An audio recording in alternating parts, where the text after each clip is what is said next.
Nagki-crave ka rin ba ng taho? Gamit lang ang 5 ingredients. Paano? Watch this.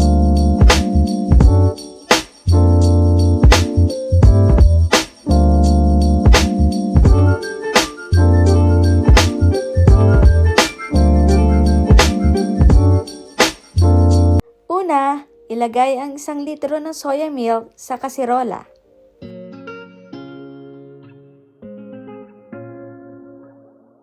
Magdagdag ng 1/2 cup of sugar.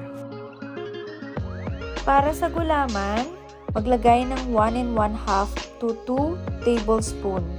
Ilagay ang kasirola sa kalan. Set to lower heat.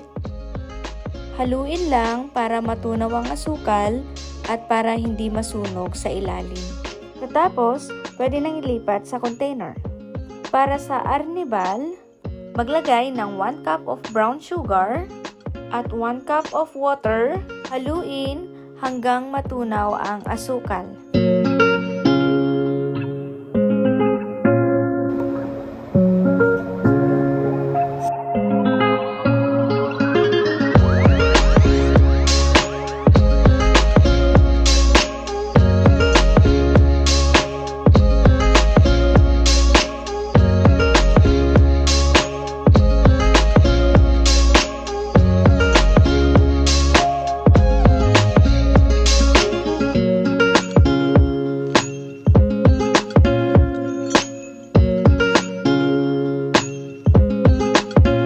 Ito ang easy homemade taho.